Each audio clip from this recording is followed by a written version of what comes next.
Flatwoods Monster Museum. You ought to check it out if you ever get a chance to come down to Flatwoods. Okay? Yeah, it's pretty cool. I'm gonna see if I can get the Jenna's, what's his name?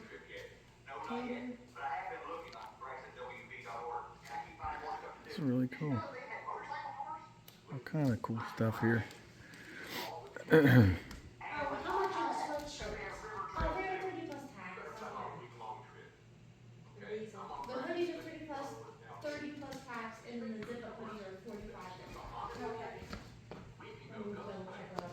I'll put that on the itinerary. Man, there's so much to do. I can make a repeat trip. You gotta check out the free This is cool. Look at that. What's that thing?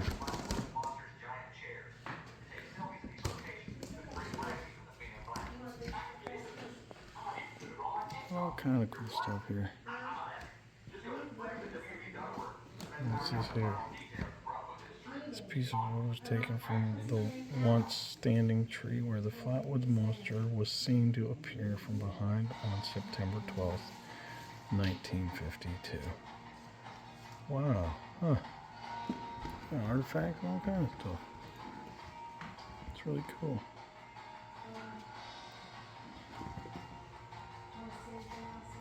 It's really cool. They got all kinds of cool stuff here. There you go. Fresh now. People in there. So hopefully, sometimes the light glare. There we go. Got all kind of cool stuff here. Welcome back, everybody, to the Trading Post. It's me, Fred, and this here's my buddy Noodle. And Noodle, tell them what we're talking about on this one, buddy. Tell them. The Flatwoods Monster. Oh, okay, hold on. Give me a second. You guys are going to love this. I mean, hey, I got, obviously, before you guys get to see me on here, you're going to see the pictures. I got pictures of the Flatwoods Monster Museum. As a matter of fact, I got this shirt there. They got some other ones. Pretty snazzy little shirt. And this here's the Flatwood Monster depicted as whichever one I never could remember, Beavis and Butthead. And you got Mothman's the other one. So, but yeah, it's really interesting. They got a lot of cool stuff on there. As a matter of fact, the paranormal map that I showed you, that's where I got it. They have a lot of cool stuff there, and there's a lot of neat stuff. But anyways, hold on a second here. Sorry about that. I didn't turn my light on so I could see my notes. The Flatwoods Monster, also known as the Braxton County Monster, Braxy, or the Phantom of Flatwoods, in West Virginia folklore, is a creature reported to have been sighted in the town of Flatwoods in Braxton County, West Virginia, on September 12, 1952, after a bright light crossed the night sky. Over 50 years later, investigators suggest the light was a meteor and the creature was a barn owl perched in a tree with shadows, making it appear to be a large humanoid. Okay, here's the story. Let's get into it. At 7:15 p.m. on September 12th, 1952, two brothers, Edward and Fred May, and their friend Tommy Heyer, said that they saw a bright object cross the sky and land on the property of a local farmer, G. Bailey Fisher. The boys went to the home of Kathleen May, where they told their story. May, accompanied by the three boys, local children Neil Nunley and Ronnie Shaver, and West Virginia National Guardsman Eugene Lemon, went to the Fisher farm in an effort to locate whatever it was that the boys had said they had seen. The group reached the top of a hill where Nunley said they saw a pulsing red light. Lemon said he aimed a flashlight in that direction and momentarily saw a tall man-like figure with a round, red face surrounded by a pointed hood-like shape. Descriptions varied.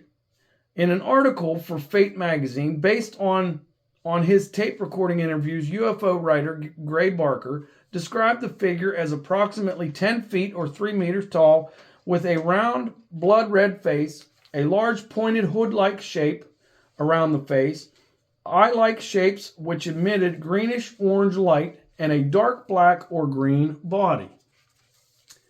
May described the figure as having small claw-like hands, clothing like folds, and a head that resembled the ace of spades.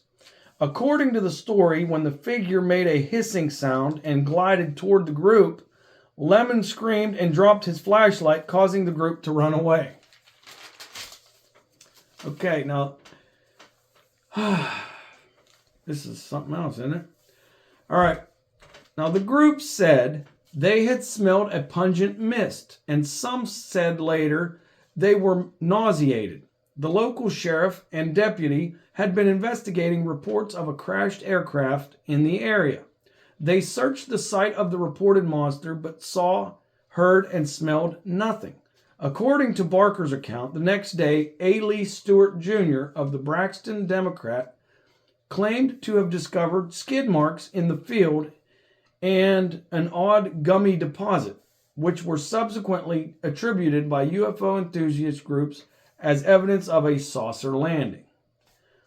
According to former news editor Holt Byrne, newspaper stories were carried throughout the country. Radio broadcasts were carried on large networks, and hundreds of phone calls were received from all parts of the country. The National Press Services rated the story number 11 for the year. A minister from Brooklyn came to question the May family. A Pittsburgh paper sent a special reporter. UFO and Fortean writers like Gray Barker and Ivan T. Sanderson arrived to investigate. After investigating the case in 2000, Joe Nickel of the Committee for Skeptical Inquiry concluded that the bright light in the sky reported by the witnesses on September 12th was most likely a meteor. That the pulsating red light was likely an aircraft navigation or hazard beacon, and that the creature described by witnesses closely resembled an owl. Nichols suggested that witnesses' perceptions were distorted by their heightened state of anxiety. Nichols' conclusions are shared by a number of other investigators, including those of the Air Force. The night of the September 12th sighting, a meteor had been observed across 3 states, Maryland, Pennsylvania, and West Virginia. According to Nichols, 3 flashing red aircraft beacons were also visible from the area of the sightings, which could account for descriptions of a pulsating red light and red tint on the face of the supposed monster. Okay. Yeah. Well, Nichols concluded that the shape, movement, and sounds reported by witnesses were also consistent with the silhouette, flight pattern, and call of a startled barn owl perched on a tree limb, leading researchers to conclude that foliage beneath the owl may have created the illusion of the lower portions of the creature, described as being a pleated green skirt. Researchers also concluded that the witnesses' inability to agree on whether the creature had arms, combined with May's report of it having small claw-like hands, which extended in front of it, also matched the description of a barn owl with its talons gripping a tree branch.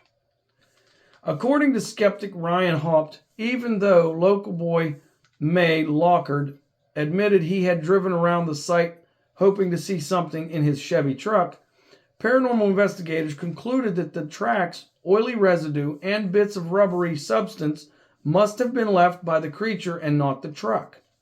Haupt explains nausea reported by some of the witnesses as a symptom, consistent with hysteria and overexertion. Wow. Do you guys know that? Learn something new every day, don't we? Anyways, what do you guys think about the story so far? I mean, we got we got the skeptics, we got the researchers and all this stuff, but you had a guy that was from the National Guard that witnessed this thing directly. I mean, he was a direct witness.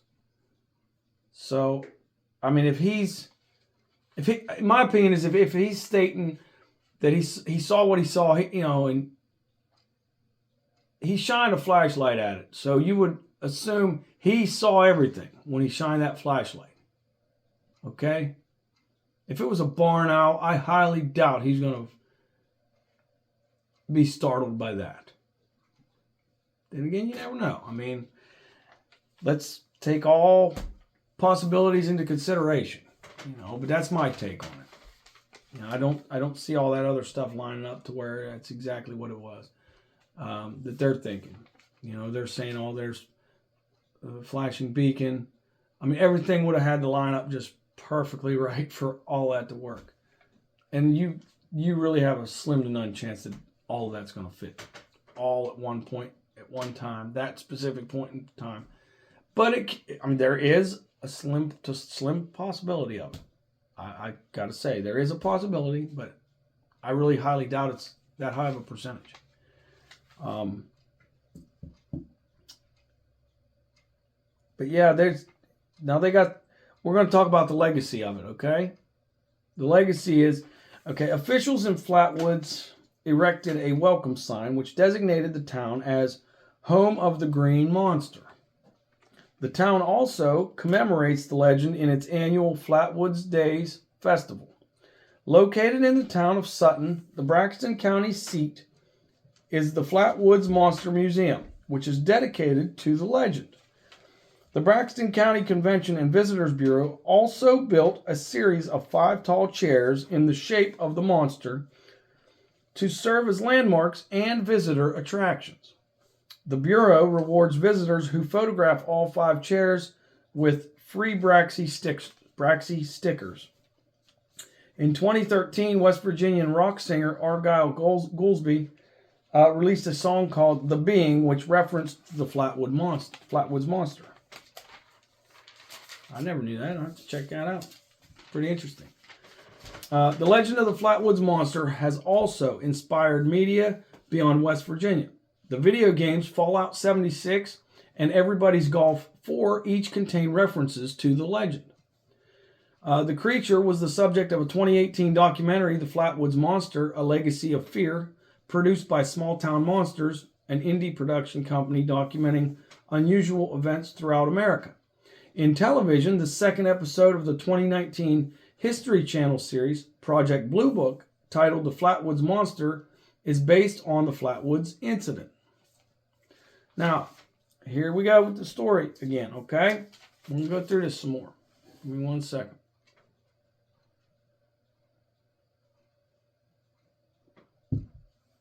Okay. It was almost fully dark on the evening of September 12, 1952. Edward May, Freddie May, Neil Nunley, and Tommy Heyer, all young residents of the town of Flatwoods, were playing on the lawn of the Flatwoods Elementary School. Suddenly, a bright light streaked across the sky overhead and appeared to crash into a hillside on G. Bailey Fisher's farm. The boys ran to see what it was they saw in the sky. The Mays' home was on their way, so they stopped to tell their mother, Kathleen May, what they had seen. Kathleen called on National Guardsman Eugene Lemon and the family dog Richie to accompany her and the boys to the crash site. Now, upon reaching the site of the crash, the group saw a pulsing red light. Lemon shined his flashlight up the hill, and the group witnessed a terrifying sight. A 10-foot tall creature with a head shaped like a spade and what appeared to be a dark metal dress. The creature's hands were twisted and clawed, and what seemed to be its eyes glowed an eerie orange color. It appeared to levitate off the ground. A strange, sickening mist hung in the air. The creature hissed and glided quickly toward the witnesses. The group then turned and fled in terror. Okay. Some of the members of the group suffered from throat irritation, vomiting, and nausea, which persisted for days. These symptoms were passed off as side effects of hysteria. But it is worth noting that these are also telltale signs of exposure to mustard gas. May and Lemon reported the incident to local authorities, who searched the area that night and claimed to find nothing. Another sighting of a creature similar in description to the Flatwoods monster was reported by Miss Audra Harper not long before the infamous sighting on Fisher's Farm. Harper claims to have seen the monster while walking through the woods near her home, near the town of Heaters.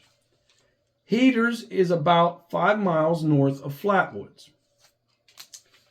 Okay. Harper and her friend were walking to a nearby store. The road leading out of their property was implacable and rutted, so they were taking a shortcut through the forest instead of walking the road, which would have increased their trip significantly. Okay, about a half mile into their trip, they noticed a ball of fire on one of the hills they were passing. Harper dismissed it, assuming that one of her neighbors was fox chasing. When she glanced back, she saw something unbelievable. The fire had vanished, and in its place stood the tall, dark silhouette of a man-shaped figure.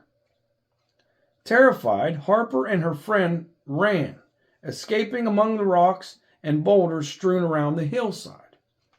The day after the September 12th incident in Flatwoods, another strange sighting occurred near Strange Creek, about 20 miles south of Flatwoods. Okay. Reportedly, George and Edith Snitowski and their 18-month-old son were driving through the rural area between Clay and Braxton County on Route 4 when their car suddenly died. Mr. Snitowski attempted to restart the car to no avail. It was nighttime and the road was deserted. While the Snitowskis were trying to decide what to do, a foul, sulfurous smell filled the air, and their baby began to cry. A strange bright light filled the darkness, and the couple witnessed a 10-foot tall creature hovering in front of their car. The description is similar to that of the original sightings, except the monster was not wearing what is presumed to be its spade-shaped hood. Instead, its head was reportedly reptilian and bony. The creature dragged its lizard-like hand across the hood of the car before drifting away into the woods. As soon as the monster was out of sight, the car restarted and the couple sped away. Snitowski would later give his account for Mail magazine in 1955. These stories have become an eerie folktale, creating a fascinating culture in the small towns around the county.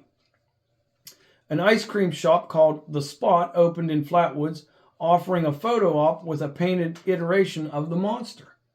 A museum dedicated to the monster's story operates in the town of Sutton, a few miles south of Flatwoods.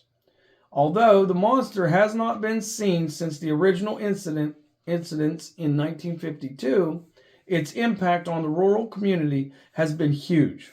Sometimes, if you stand outside at night there, you can almost feel it, like the monster left a gift from the stars for us, and we just haven't quite found it yet. This was an article by Marilyn Hosey. Okay? Give her credit. But yes, this is all good information and stuff that we got off of this. Now, okay, y'all. Like, there was another saying on here, too. Someone was saying that as soon as the flashlight beam hit it, the eyes shot out like bright beams of light that illuminated the entire fog-filled area around it, the creature, machine, whatever it is. Now, it says the creature seemed to be more of a machine, a metallic casing or suit, or perhaps a creature inside of a suit. It was dark in color but seemed green to some of the witnesses, perhaps because the metallic-like surface reflected the green or surrounding trees and bushes. That makes sense. It also glowed with light, The middle torso seemed like a cylinder, and the lower torso fanned out like a metallic apron of sorts, or his dress or whatever.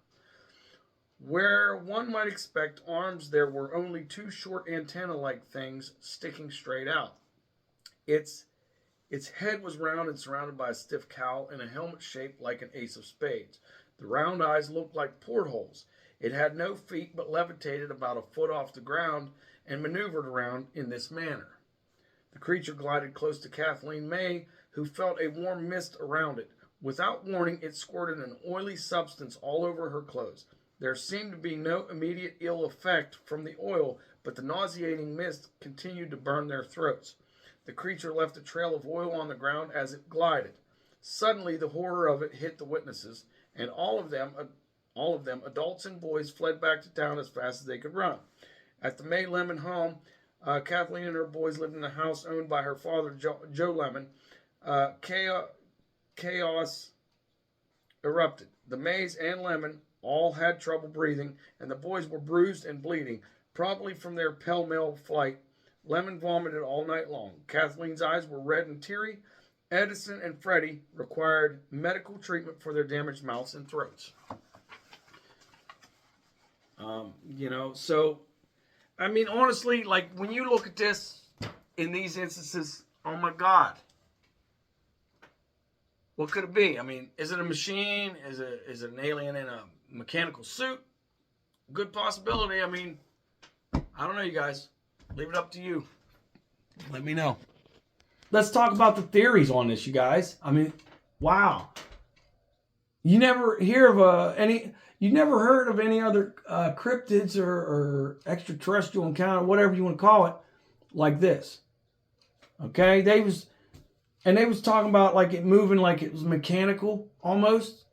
So if you have hissing or something like that, could that have been like some kind of pressure release where it's shooting gas out or whatever? And I mean, could it be extraterrestrial, like drones, like mechanized hybrid drone? Or, could it be, do you think it was a military experiment or possibly just a droid that they made? Possibly. I mean, who knows? But we don't know what their limits are with technology and what they do have, because, they won't release technology for us until they probably had it for about almost 10 years anyway, you would think. At least that's what a lot of people do say.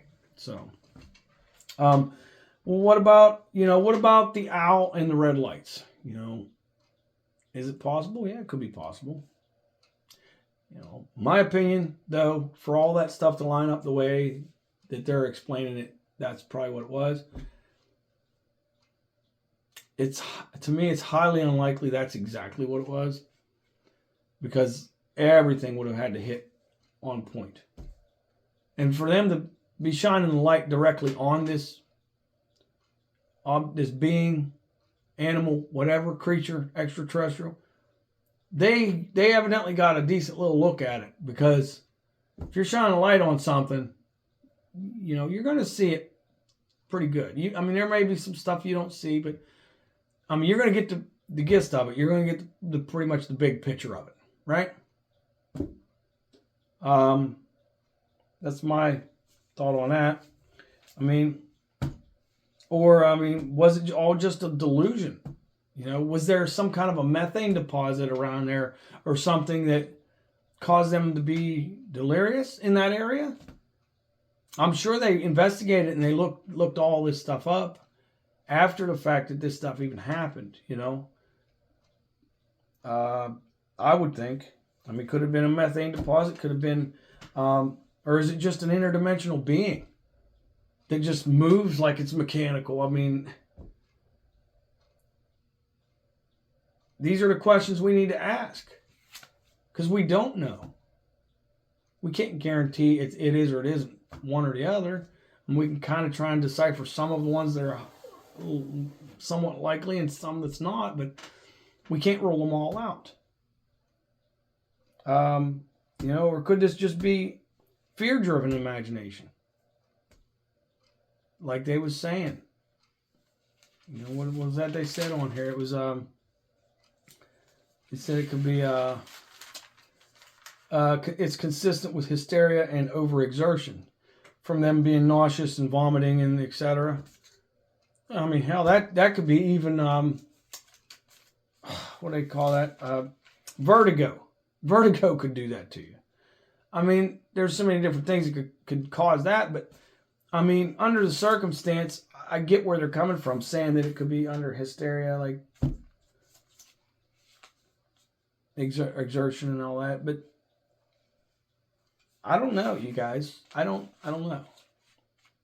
I'm gonna be honest with you. I'm gonna sit here and I'm gonna say what I possibly think it could be.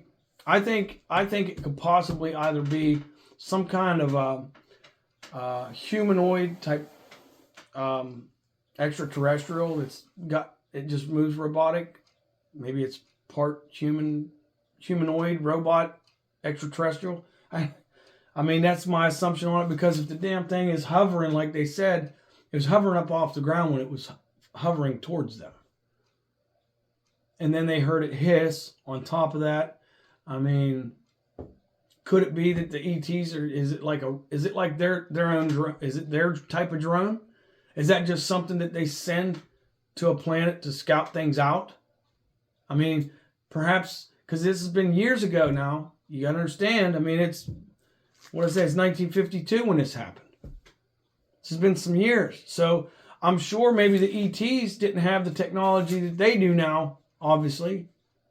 Maybe they was still working on some stuff. Maybe it was a new prototype thing. They wanted to use it to scout things out, and maybe it ejected like a mustard gas out or something in case something was going to bother it, so it would deter it from messing with it. You know, maybe they was taking like video camera, like it's probably like the eyes might have been a camera, you know, filming the ground and showing what was here. Who knows? Scanning information like the soil, what's the makeup in the soil or the trees or whatever. I mean, that's honestly, I mean, maybe it's a way off thought, but I think, honestly, I really think it could be something like that, or even like the military experiment or droid that they made. And they're not going to say nothing about it. You're never going to find out about it if that was them. You know, they're not going to talk until things are declassified, which takes, God knows, 70 years just for them to freaking unclassify stuff sometimes.